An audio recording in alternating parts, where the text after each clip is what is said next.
Deep within every human being lies an invisible chest, a sacred sanctuary where life's greatest treasures are kept: love and faith. Now imagine that this chest is not yours alone, but connected to another person's, forming a secret bridge between two souls. This is the home of two treasures, the shared subconscious. Within these pages, you will discover how the minds of two individuals can intertwine to multiply abundance, health, and joy. Joseph Murphy guides us through eternal principles and spiritual revelations that prove that when two consciousnesses align in perfect harmony, an unlimited source of creative power opens. This is not just a text. It is a golden key to awaken the hidden potential sleeping within you and those with whom you share your life. Prepare to learn how to plant thoughts that blossom in two hearts at the same time, to create a magnetic field of shared well-being, and to discover that true union happens far beyond words. It happens in the powerful silence of the subconscious. The home of two treasures awaits you, and within it, your destiny and that of another being are forever intertwined.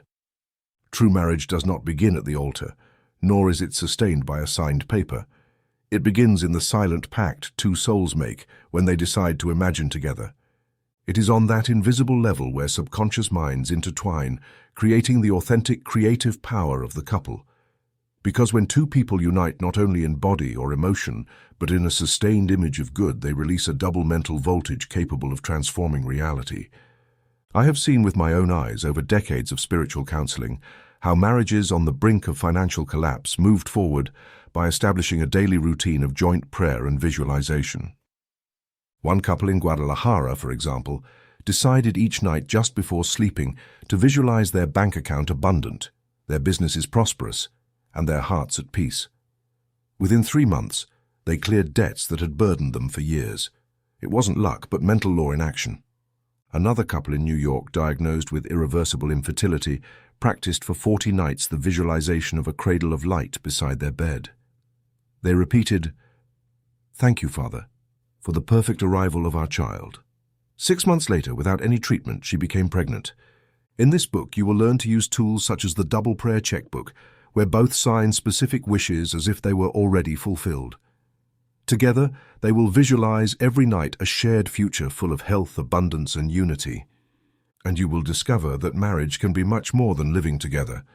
It can be a spiritual laboratory, a seedbed of miracles, a platform to project a new world.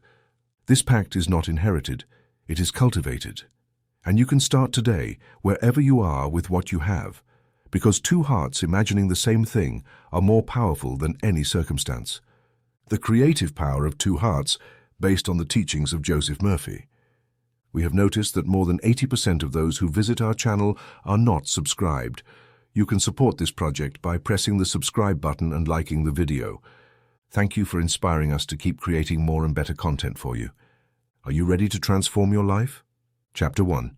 Two minds, one inner projector. In the beginning, there were not two, but a single image divided into two expressions. Just as white light fragments into multiple colors, the one spirit manifests as man and woman. Therefore a man shall leave his father and his mother, and hold fast to his wife, and they shall become one flesh. Genesis 2:24. This biblical statement does not only refer to the body, but to the fusion of two minds into a single inner projector. The flesh becomes a symbol of the visible world, the manifestation of ideas held in the invisible. Therefore, when two people marry, the civil contract, the ecclesiastical ceremony, or the exchanged rings are not enough. What is necessary is the joint mental image, the harmonized vision of the future they wish to create together. Your subconscious mind is a continuous projector. Whatever you deposit in it, whether by conviction, emotion, or repetition, will be printed as an image and later translated into facts, bodies, situations, money, children, illnesses, or healings. This is the law of the mind. And when not only you but another human being beside you shares that same image with the same emotional charge and sincere desire, the power doubles. This is not a romantic metaphor, it is a dynamic principle. Jesus expressed it clearly. If two of you agree on earth about anything they ask, it will be done for them by my Father in heaven. Matthew 18:19. And where is that heaven? Within you, deep in your subconscious. It is there where the mental image becomes a seed, and where every well-aligned petition is fulfilled with mathematical precision.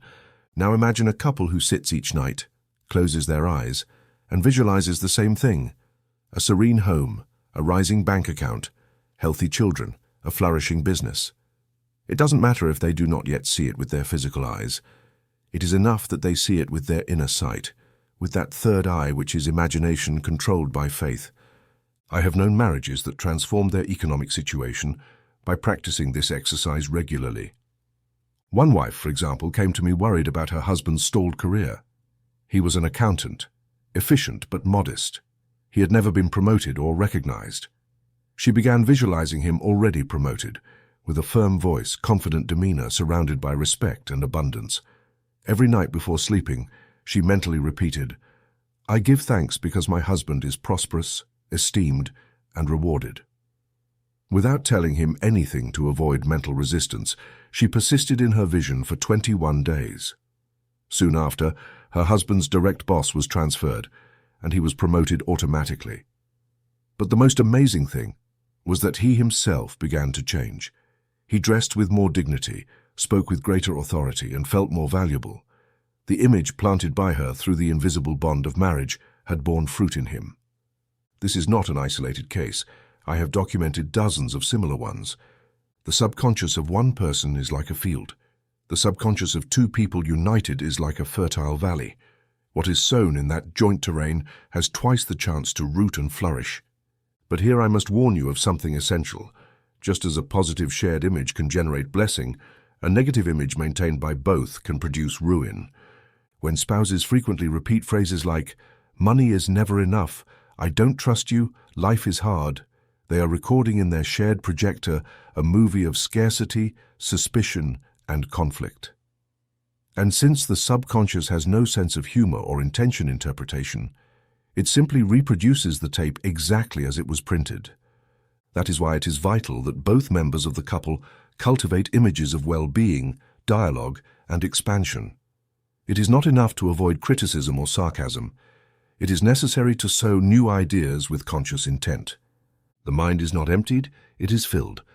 Just as you cannot empty a glass of air without filling it with water, you cannot dislodge negative thoughts without introducing positive affirmations. Do this every morning. Upon waking, say together with your partner a phrase of concord such as, "We are a blessed team. Our day is full of opportunities." It doesn't matter if you don't feel it yet. Say it until you feel it. Declare it until you live it. You are not here to survive as a couple, you are here to co-create as a couple. Marriage is not only comfort but a creative workshop.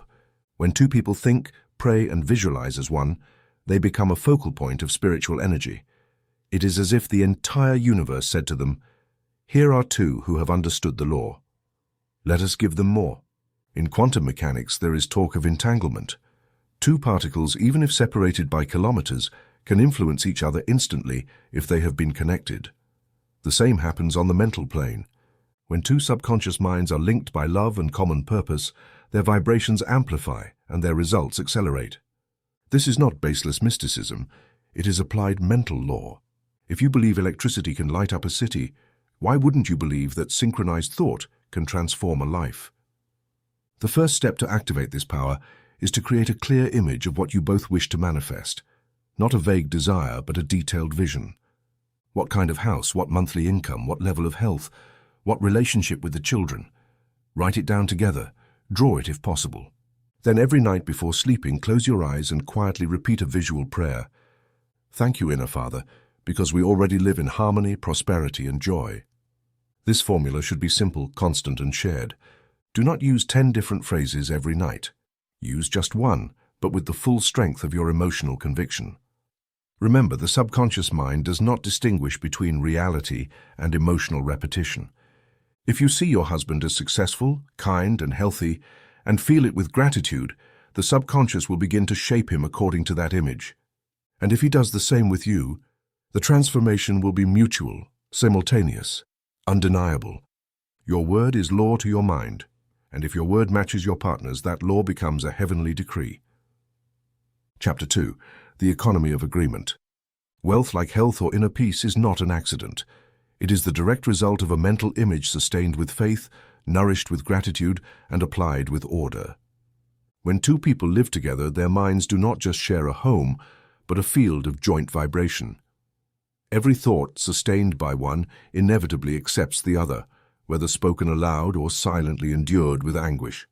In economic matters, this truth becomes especially critical. If one of the two believes that money is never enough and the other insists that provision is constant, a circuit of mental conflict is established that drains creative energy. The subconscious cannot bear full fruit if it receives opposing messages. Remember the Lord your God, for it is He who gives you the ability to produce wealth. Deuteronomy 8:18. This quote is not only a religious exhortation, it is a statement of mental law. The power to create wealth is not outside you, nor does it depend on policies or employers. It resides in your thinking, your expectation, your attitude. And if that power multiplies in marital agreement, then it is not only personal, but creative synergy. However, if one of the two mentally sabotages the plan, whether out of fear, cynicism, or learned patterns, an energetic leak is created. No matter how hard they work or how many clients come, the subconscious detects sabotage and manifests it as loss, debt, or stagnation. I have known couples where he dreamed of opening a store, and she believed it was too risky. He invested with hope, and she secretly feared bankruptcy. The result? The store never prospered. Not for lack of talent, but due to vibrational division. One day I gathered them and proposed a simple practice, that every Sunday night they sit together, take a sheet of paper, write down an economic goal for the week, and both sign it as if signing a spiritual check. It was not enough to confirm mechanically. Each had to visualize the income as if it were already fulfilled. One would say, "Thank you because we received $500 this week." The other would respond, "Amen, so be it." At first it was difficult. She kept doubting. He got frustrated. But they persisted. Within a few weeks, they began receiving unexpected orders, recommendations from old clients, and a small debt disappeared. Their faces changed, their language changed, and with that their economy ordered itself. I call this practice the weekly check prayer. It is not magic, it is law applied. The subconscious needs form, faith, and certainty. That is why I ask you not to write nonsense. Don't say more money, please, but thank you because this week we received $800 in a legal, loving, and imperfect harmony with the divine plan. Then both sign it as if signing a spiritual agreement. It doesn't matter if you don't yet have the visible source. That is the voice of the subconscious. Your part is to believe, declare, and act as if it is already fulfilled. The parable of the talents told by Jesus teaches this precisely. A man gives his servants different amounts of money, 5, 2, and 1. The first two invest and multiply. The third, out of fear, buries his talent and generates nothing. And what happens? The master takes it from him and gives it to the one who had more. This story is not an ethical judgment, but mental law in action. Fear sterilizes provision, while trust multiplies it. If one spouse lives burying the other's talent with phrases like, "That's too expensive, we're not ready, better not risk it," they block the creative flow. On the other hand, if both think as spiritual investors who take a talent, visualize it doubled, and give thanks before seeing it, the subconscious activates invisible sources of income. Here I suggest an additional exercise. Take the bills you have pending, and instead of hiding them, place them on the table and write on each one, "Settled in divine harmony." Use a blue pen symbolizing faith. Then take a stamp, you can make it yourself with ink and cardboard, and stamp the word "settled" in large letters. Both must do this together aloud with an affirmation such as, "Thank you because all this is already settled by the infinite wealth flowing to us." This is not evasion or irresponsible denial. It is about activating the power of positive visualization with a symbolic physical act. The mind needs forms. The subconscious responds to gestures. A woman told me that she and her husband began doing this ritual once a week. At first they felt ridiculous, but after a month, they started receiving unexpected discounts, late checks, refunds. One of their regular clients, who had never paid punctually, offered an unexpected advance. She told me with tears, "I never thought playing with papers could be spiritual." I replied, "It wasn't play, it was decree." Remember, Household economy is not solved only with overtime or budget adjustments. It is solved above all in the shared mental laboratory. There, the vibration is generated that will attract new contracts, opportunities, and channels of provision. Money is not an end, it is a means. It is the visible result of an inner image. And if that image is created by two hearts in agreement, then wealth is not only possible, but inevitable. Do this for 21 consecutive days. Write a spiritual check with your partner. Visualize fulfillment. Decree with gratitude. And above all, avoid words of doubt. Do not say, "I hope so." Do not say, "if God wills," with a tone of resignation. Say, "Thank you because we have already received it."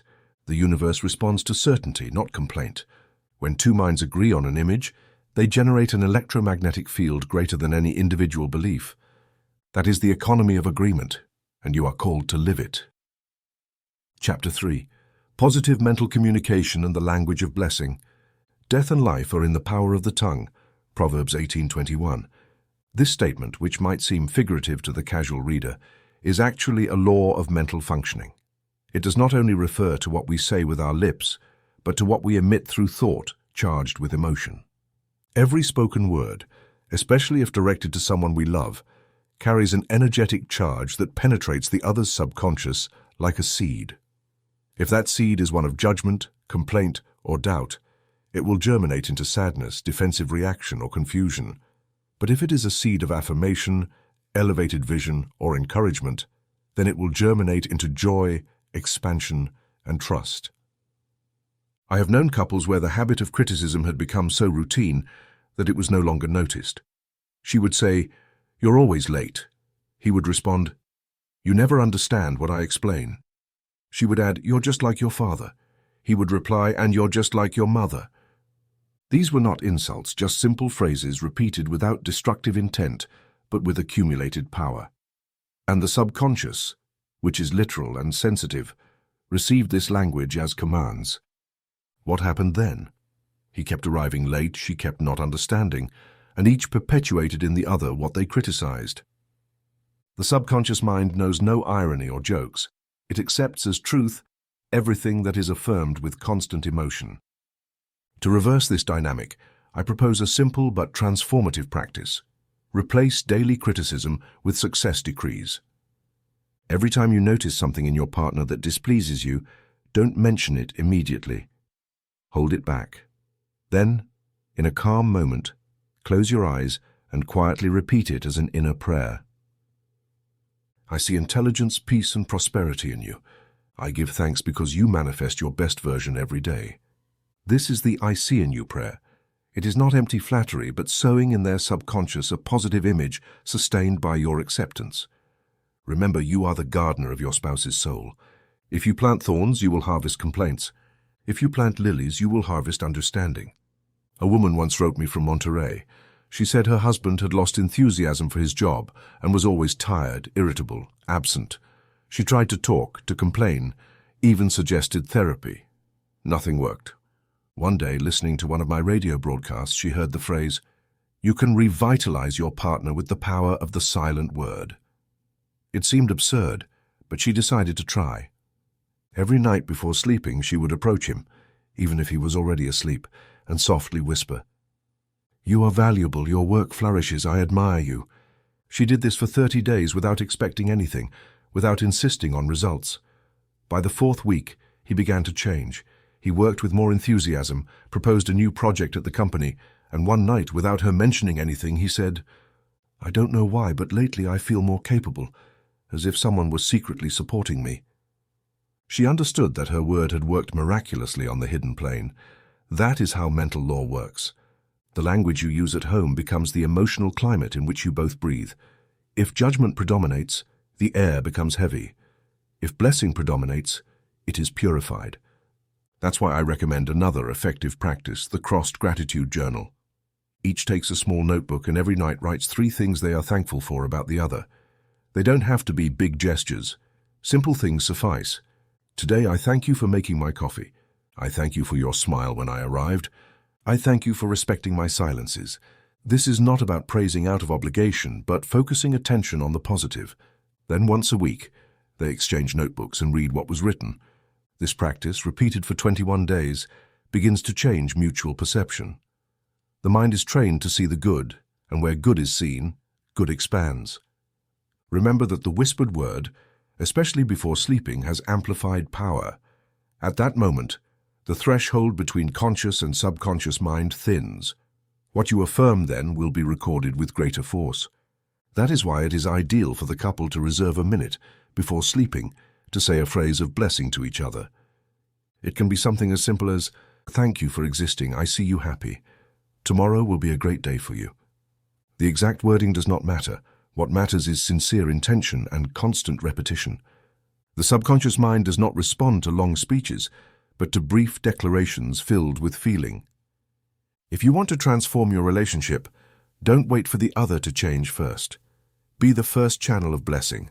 Replace reproach with affirmation. Stop repeating "you never do this" and start saying, even mentally, "Thank you because you're learning to do it better each day." Change. "You make me despair, for I see patience and understanding in you." These are not simple phrases. They are instructions directed to the mind's creative field, and that field will sooner or later respond.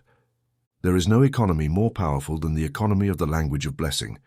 There is no safer investment than the word planted with faith. Gold may be lost, contracts may be broken, but a loving phrase engraved in your spouse's soul becomes an inner compass, a renewing strength, a starting point for real transformation. That is why I tell you today, speak less of what is lacking and more of what already blooms, and if you don't see it yet, visualize it and bless it until it sprouts. The law is infallible. Chapter 4. Healing Infertility with Synchronized Imagery. The human soul, like fertile soil, was designed to conceive. Whether in the form of ideas, projects, or children, every human being carries within a spiritual matrix capable of generating life.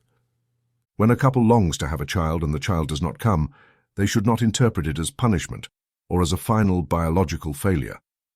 Infertility, in many cases, is not a sentence, but a signal that there is a conscious or subconscious conflict interrupting the natural flow of creation. This chapter does not intend to replace medical advice nor dismiss physiological causes. What is presented here is another dimension of fertility, the mental, the spiritual, the vibrational. Because before the body conceives, the mind must have conceived. Hannah, the wife of Elkanah, wept every year when she went to the temple because her womb was closed. Her rival, Peninnah, had children, and Hannah felt humiliated. But one day she prayed silently, moving only her lips, and the priest Eli said to her, "Go in peace, and may the God of Israel grant the petition you have made to him." 1 Samuel 1:17. And so it was.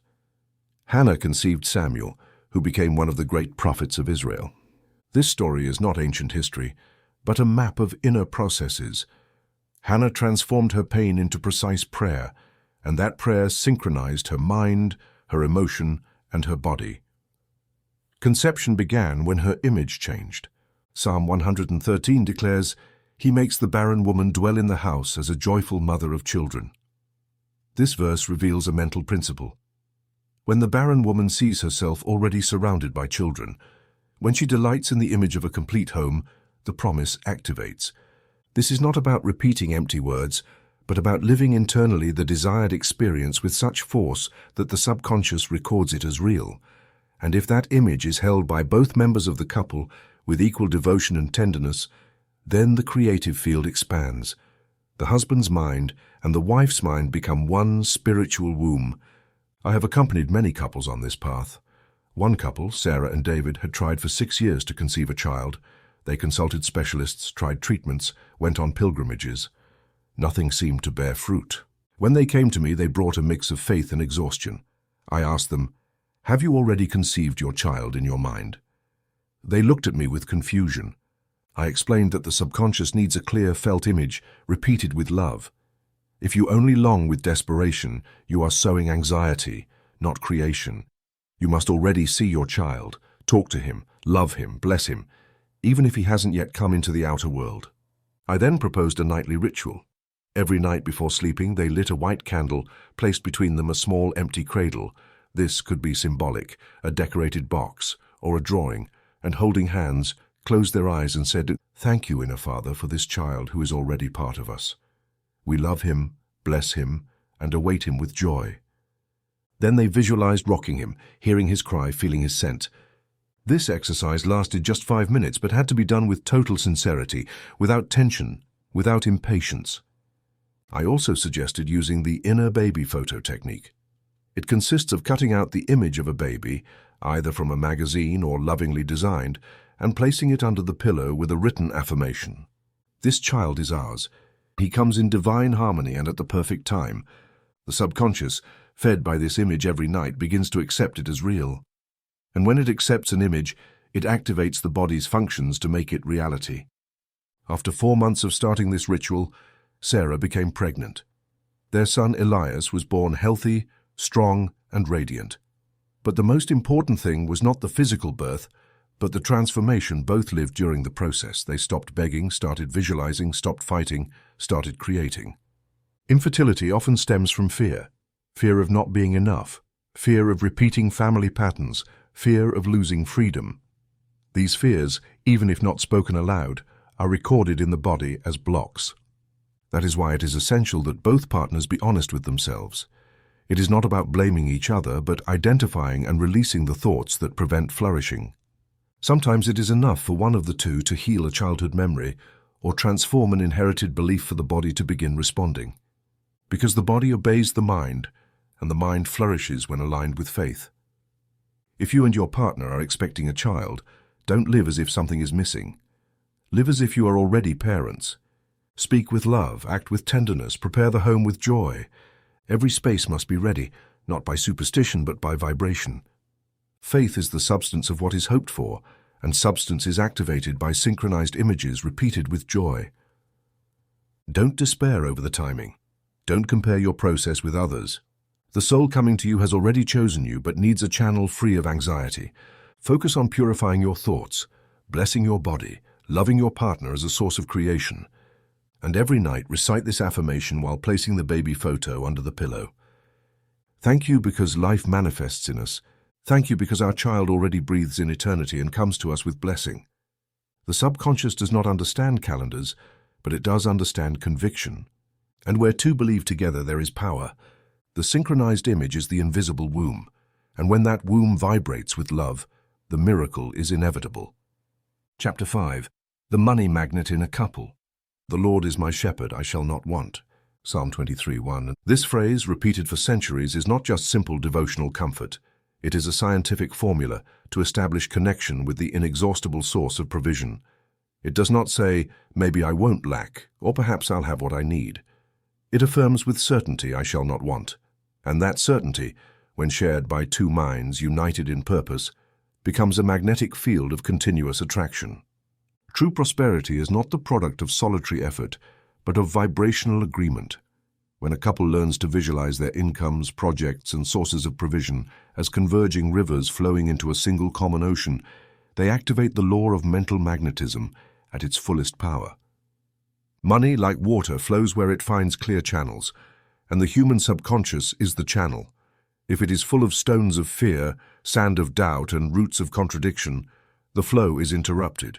But if both members of the couple clear their mental channel by eliminating phrases like, we're broke, nobody buys, it's hard to start a business, and begin to visualize in detail the desired income, then the river flows, not by chance but by law. One of the most effective tools I have taught is the dual treasure map. It is a poster or visual panel where both place images of what they want to manifest. A decorated store, satisfied customers, a monthly figure written with a marker, invoices with a paid stamp, a rising bank balance, trips, shared dinners, new equipment. But attention, this is not a simple collage of scattered wishes. It is a mental composition charged with intention and blessed by joint emotion. The treasure map is effective when it becomes a ritual object. They place it in a visible spot, look at it every night, and while observing it, hold hands and repeat affirmations like, money flows to us from all directions, steadily and perfectly. A merchant and his wife in a Southern California city told me that after creating their treasure map and using it daily with prayers, their sales tripled in 3 months. She visualized customers entering happily. He visualized signing contracts, issuing invoices, training products with gratitude. They did not change their business strategy. They changed their mental image. And when the inner image changes, the external reality obeys. Visualizing customers, contracts, and income sources as converging rivers is a powerful practice.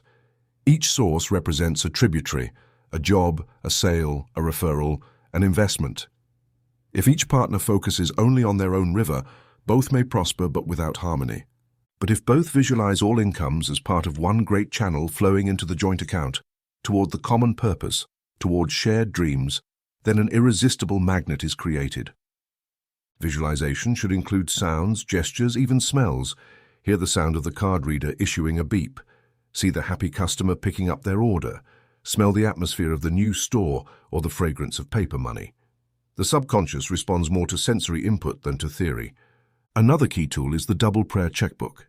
This symbolic instrument consists of having a real or handmade notebook where both write spiritual checks with date, amount, and concept. For example, pay to the order of ourselves $3,000 for accumulated income this week. Date August 15th. Signed, Faith and Gratitude. Each signs their part and both read the check aloud before sleeping. Some keep it in a wooden box, others place it on the family altar. The important thing is not the object, but the emotion with which it is done. The subconscious does not distinguish between symbol and reality. For it, everything affirmed with faith is already fulfilled. Some will say, what if it doesn't happen on the date? I answer, divine timing does not always match human calendars, but a check written sincerely is an order printed in the deep mind. If it does not manifest exactly as written, it appears in another equivalent or superior way. What matters is to keep the discipline of decree, a new affirmation every night, a new visualization every week. The law does not fail. Don't forget something fundamental. Money is neither dirty nor clean. It is mental energy crystallized as paper, number, or service. If you judge it, you push it away. If you bless it, you attract it. Never say, I'm no good at selling, this is too expensive, nobody has money. Say, our products bless, our services prosper, our ideas generate value, and have your partner say the same. Sometimes one is very positive, but the other sabotages with irony or disdain. That causes a short circuit. Money energy requires vibrational harmony. It is not enough for one to believe. Both must agree on the image, the word, and the emotion. The home can be a factory of scarcity or a magnet of abundance. It all depends on the type of conversations held there. If every breakfast starts with complaints, every meal with laments, and every dinner with anxiety, the subconscious saturates with negative instructions. But if every day begins with a blessing like, today we multiply goods, serve with joy, and receive with gratitude, then the day is directed toward expansion. Prosperity is a form of manifested love. It is not selfishness or greed, but shared fullness. And when you and your partner learn to see money as an ally, a vehicle of service, an extension of divine creativity, then the whole universe organizes itself to send you more. Remember, money goes where it is welcomed, and you can welcome it with a clear mind, blessed words, and open hands. Chapter 6. Shared Health, the Biology of Compassion. When Jesus sent his disciples to heal and preach, he did not send them alone, but 2 by 2. Mark 6. This decision was neither logistical nor accidental. It was a deliberate application of a higher law. 2 minds in communion generate a vibration more powerful than one alone, especially when it comes to restoring the body and uplifting the spirit. This law remains true in every conscious marriage. Shared health is not the sum of 2 healthy bodies. It is the harmonic resonance between 2 emotional fields. When one member of the couple falls ill, the other is not a mere spectator, but a channel of restoration. And when both pray, breathe, and visualize as one entity, the body, being a sacred instrument, responds with renewed vitality. Medical science has discovered that the heart emits an electromagnetic field that influences not only its own body, but the immediate environment. This is known as cardiac coherence. And when 2 people synchronize their heart rhythms through breathing, affection, or prayer, a physiological state of balance arises that favors healing. This phenomenon, known to scientists, has been used by mystics since ancient times. In the marital context, practicing cardiac coherence as a duo is not only healthy, but profoundly transformative. It consists of sitting facing each other with palms gently touching, closing the eyes, breathing in unison, and imagining the air flowing directly in and out of the heart. I propose the 4-7-8 breathing prayer technique, adapted for marriage. Sit together each night in silence, without screens or noise. Inhale mentally counting to 4. Hold the breath to 7. Exhale counting to 8. During this process, visualize a flow of light circulating between both hearts, like a golden loop connecting your vital centers. Then, without opening your eyes, repeat together a short restoration phrase. It could be, "Love heals us, the power of God flows through our bodies. Oh, my health is your health. We are one in perfect harmony." The exact wording does not matter. What matters is the alignment between breath, intention, and word. A couple from Bogota came to me seeking help. He had been diagnosed with a neuromuscular disorder. She, although emotionally strong, felt powerless facing the medication's side effects and daily challenges. I taught them this practice. At first, coordinating the breath was difficult, but they persisted.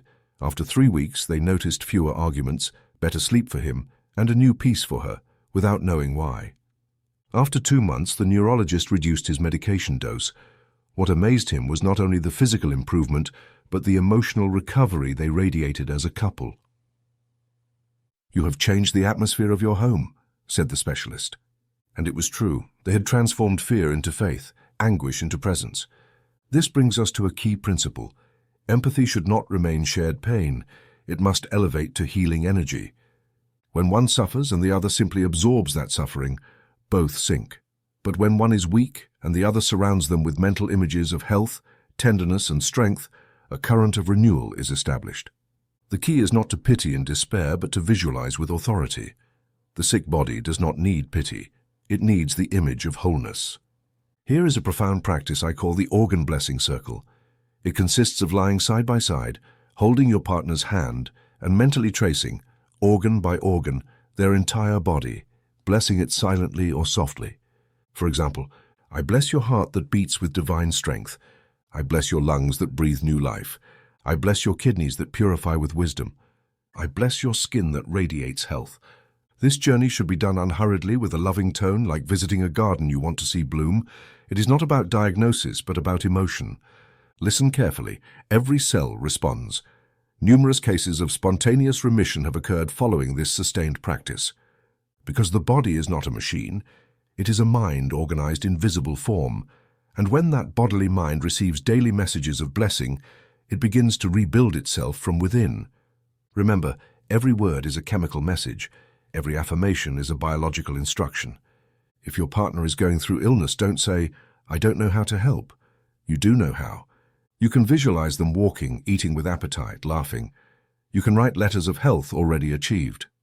You can place a note under their pillow with the phrase, "You are full of health, and I see you full of life." You can silently recite while watching them sleep, "Thank you because you are healthy. Thank you because your body cooperates with the light." The subconscious captures everything and acts accordingly.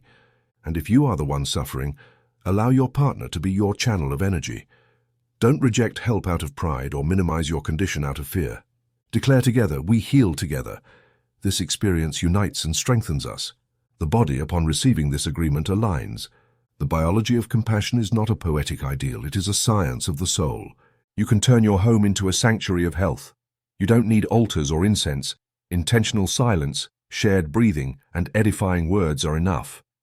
And if you do this every night, not out of desperation but steady faith, you will see how the energy of love begins to restore tissues, calm inflammation, and renew cells. Modern medicine advances every day, and that is a cause for gratitude. But the deepest medicine remains the internal image held with devotion. If you and your partner decide to be conscious channels of life, if you breathe as one, if you bless as one, you have already activated the miracle. Because where two are united in purpose, health blossoms. Chapter 7. Conflict Resolution from Clash to Miracle. There are gifts, but do not sin. Do not let the sun go down on your anger. Ephesians 4:26. This apostolic advice is not an empty moral exhortation. It is a key to mental and spiritual hygiene. When unresolved annoyances accumulate in a couple, silent resentments or words that wound, an emotional scab forms in the shared subconscious. And this scab not only tolerates coexistence, it blocks health, weakens finances, and clouds creativity. Unresolved conflict becomes vibrational interference, but when approached with method, prayer, and conscious reprogramming, that same conflict transforms into a step toward the miracle. One of the most common causes of stagnation in couples is the repetition of conflict scenes in the mind. Each one relives what the other said, how they said it, in what tone, and adds new phrases, new wounds, new accusations to the internal scene. This perpetuates the pain, but the mind does not distinguish between past and present. If you relive a grievance, your body responds as if it is happening now. And if that mental exercise is daily, a habit of suffering is created. The solution is what I call the reversed movie. It consists of taking a painful scene that repeatedly comes to your mind and consciously rewriting it, not as it happened, but as it should have happened. If in that argument he raised his voice, in your mental version he speaks calmly. If you responded harshly, in the new scene you speak tenderly. It's not about self-deception, but about freeing the creative power trapped in that memory. At first, it may feel artificial, but if you repeat it, you will see your emotion change. What once hurt becomes learning. What once ignited anger now evokes compassion. A man from Mexico City told me he could not overcome an emotional betrayal by his wife years earlier. Although she had apologized and he had said he forgave her, every minor argument reactivated that wound. I suggested he practice the reversed movie for 21 nights. How would that scene have been if she had loved you clearly from the start? I asked. He hesitated but agreed. He imagined a different version where she looked at him with truth, where he felt peace. After 2 weeks, he began to cry during visualization. Something was released, he told me. Soon after, their relationship took on a new tone, softer, less defensive. The mind, by reprogramming the image, heals the emotion. Another essential technique is the hot blessing. This consists of interrupting a verbal conflict at the moment tension is rising and calmly but firmly saying a positive affirmation about the other. For example, if your partner raises their voice because you forgot something, instead of responding with excuses or accusations, say, "I bless you right now with peace and clarity." If you do this sincerely, you will notice an immediate change in the atmosphere because blessing neutralizes aggression, not by magic, but because it alters the emotional frequency of the moment. If both agree to practice this, they can even warn each other, "I'm going to bless you in the heat of the moment because I don't want this to escalate." Remember, every argument is an energy exchange. If you do not consciously decide which energy to emit, the subconscious will react with old patterns. That's why it is vital to establish mental rituals before critical moments. If you know a delicate conversation will happen at the end of the day, bless it from the morning. Visualize it as a constructive dialogue. Repeat, "Tonight we speak with respect, we listen and build agreements." The subconscious mind prepares the ground, and when the ground is planted with peace, the harvest will be less stormy. Another practice I recommend is writing the conflict scene as if it had already been successfully overcome. Take paper and pen and write in the past tense. "That Thursday we argued, but then we looked at each other with truth. We apologized. We hugged. Since then, something changed between us. Now we understand each other better." This writing is not self-deception, but creative reframing. Your mind needs a coherent narrative, and if you give it a healing version, it will begin to act as if it already happened. A woman wrote to me from Lima, telling me that every time she argued with her husband, they ended up days without speaking. Both felt the weight of pride. I suggested the silent paper technique.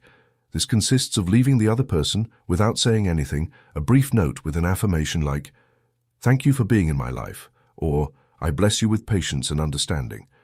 This note should neither ask nor justify anything. It simply emits a vibration. She began doing it. The first time, he did not respond. The second time, he left her a note too. By the third week, they were exchanging blessings in writing, even without conflict. They had retrained their way of communicating. Do not wait for the other to change to practice this. Start yourself. Every time you repeat mentally, "They always judge me, they never understand me," you reinforce a pattern. But if you replace that with, "I see them evolving, they are learning to love freely," your mind creates new pathways, and those pathways translate into real behaviors over time. Conflict is not failure. This fertile ground, if approached consciously, becomes the path to a more authentic relationship. You can use every friction as a starting point for a new level of intimacy, but that requires choice. Don't hand over the helm of your emotion to the impulse of the moment. Take mental control. Visualize another version. Decree another energy. Bless even amid disagreement. That is not weakness, it is wisdom. Peace in the couple is neither accidental nor bought with gifts. It is built phrase by phrase, image by image. And if you decide today to practice the reversed movie, the hot blessing and conscious rewriting, you will be training your mind to transform every clash into a miracle. Chapter 8. The Daily Rhythm of Conjugal Visualization. The first chapter of Genesis not only narrates the creation of the world, it describes in spiritual code how all true creation must be carried out in stages, with order, with rhythm. And there was evening and there was morning one day, repeats the sacred text, marking the cycle of light and darkness as creative humidity. Creation did not happen in an instant, nor as a product of chaos, but as a gradual unfolding, with pauses for contemplation, with repetitions to crystallize. The creation of a shared life must be like this as well. A couple who visualizes without structure, without order or persistence, achieves little. But one that adopts a daily rhythm of visualization based on universal laws and natural cycles transforms their desires into realities. In my years of counseling, I have found that the most stable and prosperous couples are not those who desire most intensely, but those who imagine methodically. Emotion is vital, but without direction it dissipates. That's why I propose a model I call the daily rhythm of conjugal visualization, based on 3 pillars: the lunar cycle, the 21-day cycle, and a unique monthly image. First, the lunar calendar. Since ancient times, peoples have observed how the moon influences planting, sleep, menstruation, and human behavior. This influence is real, not superstition. The subconscious mind is highly receptive during the new moon, when everything is about to germinate, and it reaches a peak point of manifestation during the full moon. That's why I recommend that on the new moon day, the couple selects a single image that will represent their purpose for the whole month. It can be an economic symbol, an improvement in communication, a family goal, or a health change. The important thing is that it is a single, clear, defined image that both hold with equal conviction. That image is visualized every night for 21 consecutive days. Why 21 days? Because that is the minimum proven time to establish a mental habit in the subconscious. During that period, they must not scatter their attention across multiple desires. The subconscious works best with one clear and sustained instruction. Just as a farmer does not plant different seeds in the same row, the mind must receive a single command to germinate fully. A couple in Buenos Aires applied this technique rigorously. On the first new moon, they chose to visualize a new professional contract. They wrote it down, drew it, placed it in a visible spot. Each night before sleeping, they held hands, closed their eyes, and repeated together, "Thank you for the perfect contract that comes in harmony and blessing." By the 3rd week, they received an unexpected call with an offer better than what they had imagined. It wasn't magic, it was law. A clear image, sustained over time with shared emotion, generates visible results. A very effective tool to sustain this process is the mental seed chart, which I recommend placing in the kitchen near the refrigerator or breakfast table. It consists of a grid divided into 12 boxes, 1 per month, where the selected image is pasted or drawn. Each box represents a planted seed. As the months pass, the couple can see their mental garden expanding. This constant image, seen effortlessly while cooking or serving coffee, reinforces the subconscious work. Now, visualization should not be a mechanical task. It's not repeating phrases without feeling. It's reliving the desired experience with all the senses. If the image of the month is total health, then they must visualize themselves running together, eating joyfully, receiving compliments for their energy. If it is abundance, they should see themselves depositing money, paying bills without tension, enjoying generosity. If it is family harmony, they should imagine dinners without conflicts, hugs without tension, words that bless. The key is to experience, not recite. The nightly review is the 3rd pillar of the rhythm. Before sleeping for 5 minutes, review how the day went in relation to the image of the month. Not to judge, but to reinforce. If something drifted from the image, visualize how it could have gone differently. If something came closer, give thanks. This practice sharpens awareness, trains the mind, and directs energy. The subconscious works during sleep on what it is given in the last minutes of wakefulness. That's why you should not close the day with complaints, social media, or tense silences, but but with agreed affirmations. A couple in Malaga turned this practice into their greatest source of connection. They worked different hours and hardly saw each other during the day, but each night before sleeping, they met just to visualize. It was their sacred appointment. After a month, they noticed they argued less. In the second month, they began to experience synchronicities, new clients, inspired ideas, prophetic dreams. Visualizing together is better than talking all day, they told me. And they were right. Well-done visualization reprograms dialogue, mood, and even the body. It doesn't matter if your partner is skeptical at first. Start yourself. Make your seed chart. Choose your monthly image. Visualize with faith. And you'll notice the other begin to take interest. The mind recognizes power when it sees it in action, but you must be consistent. Do not interrupt the cycle. Do not change the image every week. Do not visualize in haste or doubt. Establish a rhythm like Genesis day after day with nightly review, and at the end of each cycle, contemplate the fruit and say, "This is good." When two minds visualize together with order, intention, and joy, time accelerates, results multiply, and the relationship purifies. You don't need more theories. Just one image per month sustained for 21 days, anchored to the lunar calendar, affirmed each night, and celebrated at every full moon. That is the key. Chapter 9. Children, Home, and Mental Heritage. Train up a child in the way he should go. Even when he is old, he will not depart from it. Proverbs 22:6. This verse holds a truth that transcends religion. The child's mind is a virgin field where every word, every gesture, every image is imprinted as mental instruction, and these early instructions do not disappear over time. Rather, they are archived in the subconscious storehouse, shaping the choices, bonds, and self-image that the adult will later carry. That is why being a father or mother is not only about feeding, educating, or protecting. At its core, it is projecting onto the child's soul a coherent image of who they deserve to be and who they can become. Every home has an invisible climate that nourishes or weakens the child's mind. This climate depends less on furniture or the size of the house and more on the words repeated, the silences accumulated, the gestures normalized. The child does not understand philosophical speeches, but perfectly senses if their parents treat each other with respect, bless one another, and believe in goodness. Parental projection is, simply put, the mental portrait that parents hold of their children. If every day you see your child as incapable, clumsy, or difficult, even if you don't say it, they perceive it.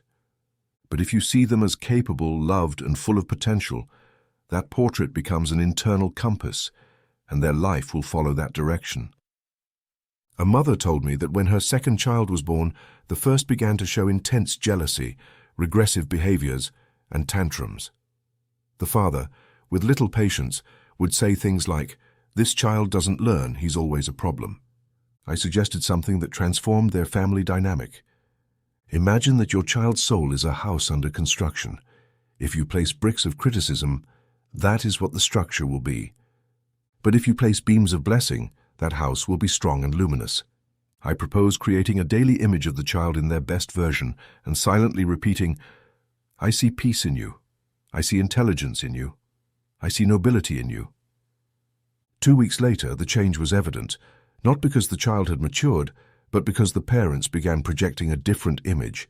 This story reminds me of the true tale of the imagined house that built itself. A retired carpenter with few resources dreamed of having a house in the countryside to spend his last years. He had no money for materials or land, but every night he drew the house in his mind. 2 rooms, a garden, a large window facing south. Sometimes he described aloud the colors, the smell of wood, the sound of wind on the roof. His wife joined in this visualization. After 3 years, a nephew offered them a plot of land as inheritance. Then an acquaintance from church donated leftover building materials. The house appeared section by section, without them moving anything but their words and faith. This is how the power of sustained imagery works. It builds without hammer or nails.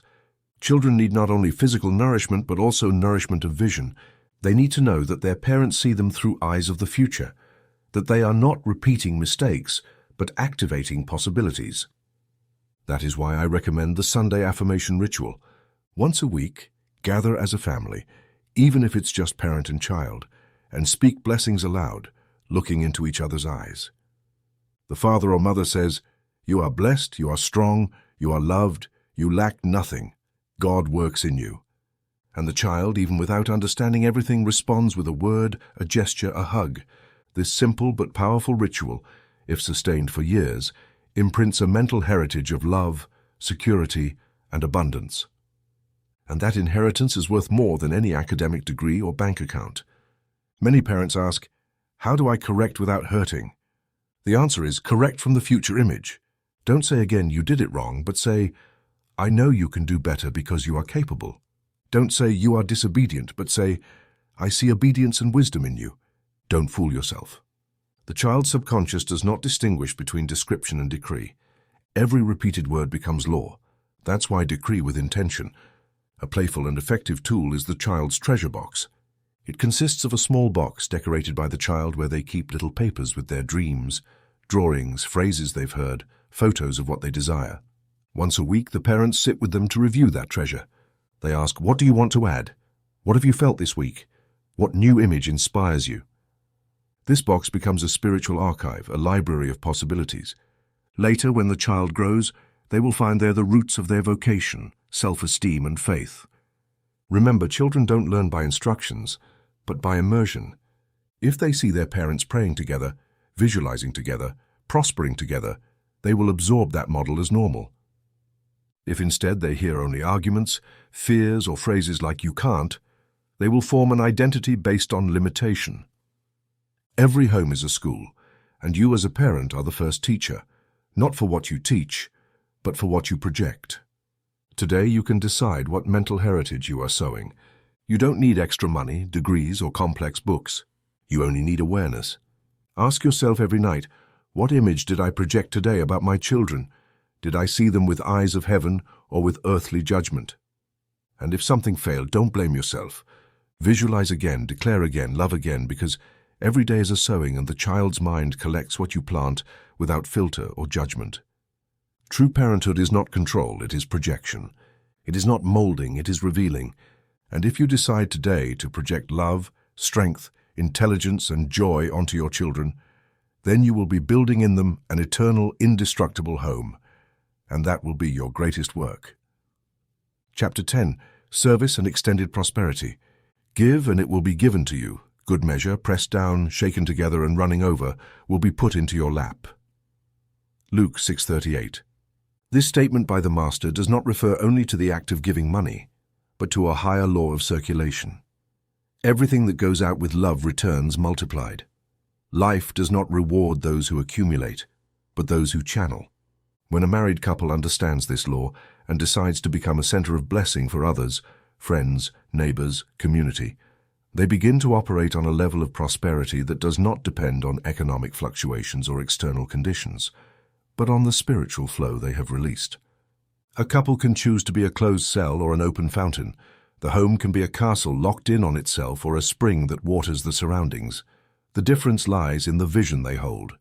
When both honestly and regularly ask themselves, how can we serve from our union? They activate latent forces that no material strategy alone can generate. Service does not impoverish, exhaust, or diminish. On the contrary, it oxygenates consciousness, multiplies joy, and attracts invisible resources. The law of circulation is like the bloodstream. If blood doesn't flow, the body becomes poisoned. If giving and receiving stagnate, the soul becomes congested. That is why tithing is not simply giving a tenth of income, but regularly setting aside a portion of time, talent, or resource to put it at the service of the common good. When tithing becomes a form of creative service, the couple raises their frequency and expands their field of attraction. I have known couples who decided, inspired mutually, to dedicate one afternoon a week to teach for free, visit the sick, cook for lonely people, or simply call those they knew suffered in silence. What they received in return, in contacts, ideas, contracts, emotional healing, was immeasurable. They did not do it as a strategy. They did it as a natural extension of their unity. One of the most revealing cases was a couple in Medellin who, after prospering with their graphic design business, decided to create a free service for local micro-entrepreneurs without access to visual identity. Every Saturday they offered basic advice, logos, brochures, and social media help. In less than a year, their business grew more than in the previous 5 years. But beyond economics, their marriage strengthened. "We had never felt so united," they wrote me. And it made sense. When two people serve from a shared vision, their energy intertwines with a higher mission. They no longer argue over minor details because they are focused on bearing fruit. The spiritual law is clear. What you give sincerely returns multiplied, but not necessarily from where you gave it. And here many get confused. A couple helps a friend and expects that same friend to return the favor. But the law operates in circulation.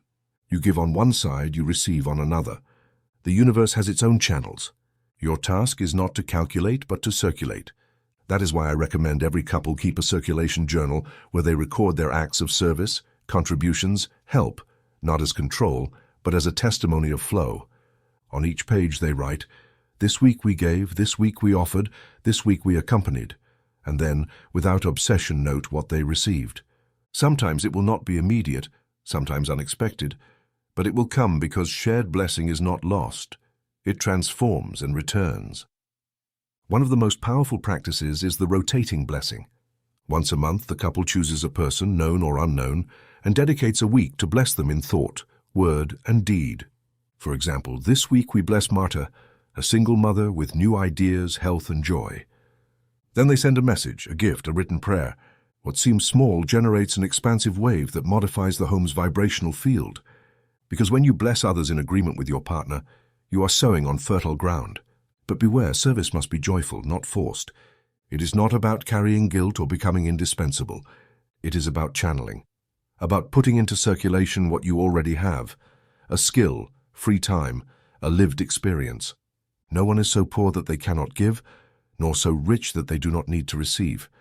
Service is not charity, it is energetic symmetry.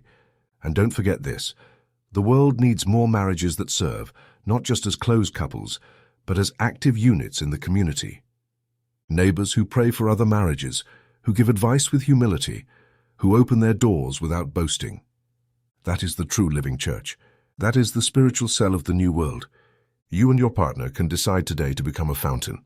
You don't need permits or titles. You only need willingness. Ask yourselves, who can we bless together this week, and then act. Don't wait to feel a great emotional impulse, just start. Because service is the flame that keeps prosperity burning, and a marriage that serves consistently prospers abundantly. Chapter 11. Golden Legacy, Continuity of Vision. Write the vision and make it plain on tablets that he may run who reads it. Habakkuk 2:2. Thus instructs the prophet, revealing a principle that transcends religious history to become a mental law of projection. Any vision that is not written tends to dissipate. Any dream that is not fixed in form and word ends up subject to distraction, forgetfulness, or emotional ups and downs. That is why a marriage that wishes to prosper, not only in the present but in the coming decade, must commit to putting its shared vision in writing, not to control it, but to consolidate it as a legacy. This legacy does not refer only to material goods or names on a notarized deed. It is an invisible yet powerful legacy, the continuity of the mental image they have sustained together, the habits that have nourished their subconscious mind, the rituals that have reinforced their unity, the spiritual atmosphere they have cultivated in their home. When that atmosphere becomes a sustained practice, when it is recorded and celebrated with intention, it becomes an internal heritage. It is this continuity that constitutes the golden legacy of a conscious couple. To this end, I propose a deeply revealing exercise, writing an imaginative will of goals. Unlike the literal will that activates after death, this spiritual document activates during life and is updated frequently. It consists of writing as a couple a letter addressed to the future, 10 years ahead, where they declare in affirmative, present-tense language all that they have chosen to manifest. For example, today in the year 2035, we live in our home surrounded by trees. Our health is strong. Our creative business prospers with positive impact. Our children walk in peace. Our union remains our inner strength. This letter should be handwritten in a special notebook and kept carefully. Each year on a symbolic date, wedding anniversary, year-end, solstice, etc., the couple sits down to reread it, update it, and add new images according to their growth. This annual review ritual, the Murphy Plan of Renewal, is not nostalgia but a reunion with the original intention. Many couples fail not out of malice but forgetfulness. They forget what they dreamed, why they chose each other, what united them. But the one who reviews remembers, and the one who remembers revives. An essential tool in this process is the prayer checkbook notebook mentioned in previous chapters. This notebook should not be merely a wish list, but a logbook. Each page represents a spiritual order signed by both, with a specific date, amount or concrete image, and conscious signature. This notebook accompanies the annual renewal ceremony. Both open it, read aloud the achievements fulfilled, mark with gratitude what manifested, adjust what remains pending. Then they write new checks for the next stage. This practice unites the memory of the past with the vision of the future and strengthens the vibration of the present. A couple in Montevideo wrote me saying that after applying this annual ceremony for 5 consecutive years, they not only manifested 3 successful moves and the expansion of their business, but also cried with emotion when reviewing their earliest records upon realizing how most of their affirmations, written with shy hope, had become reality. This gave us a sense of long-term purpose, they said, and showed us that the shared vision is stronger than any temporary difficulty. This golden legacy is not static. It is not about fixing once and repeating eternally. The human soul evolves, and so does the couple. That is why part of continuity is flexibility, allowing new goals to emerge, old desires to transform, and the vision to expand over the years. What must not vary is the practice of sustaining, reviewing, and reaffirming. Like a farmer who at the end of each season reviews his field, suggests new seeds, cleans the ground, and celebrates the harvest. The vow renewal ceremony adapted to this mental context is no longer a simple romantic act. It is a psycho-spiritual declaration. No temple or officiant is needed. It is enough that both, in a serene environment, light a candle, read their letter from the future, open their checkbook notebook, look into each other's eyes, and say, "Without artificial solemnity, I choose to keep dreaming with you. I choose to keep sowing with you. I choose to sustain this vision with you." This ceremony, done each year, not only strengthens the bond, but reaffirms the inner compass. It tells the subconscious, our union has direction. Marriages that leave a golden legacy are not perfect. They have gone through crises, doubts, adjustments, but have been consistent. They have made visualization a discipline, shared prayer a habit, community service a natural expression of their prosperity. They have not let time erode their intention. On the contrary, they have made time an ally by marking cycles, reviewing images, rewriting hope. And you, reader, can begin today. No matter how many years of union you have, write that letter to the future with your partner. Commit to annual review. Organize your intimate ceremony. Use the notebook as a map, and above all, never let routine dull the vision. Because the true legacy is not the goods inherited, but the mental image transmitted. And that image, if imbued with faith, service, gratitude, and purpose, will live long after you. This day ends here, but your journey is just beginning. May your marriage become a living testimony of the creative power 2 synchronized minds can unleash. May your home be a source, not a boundary, and may your shared vision, sustained with method and love, be a seed of prosperity, not only for you, but for generations to come.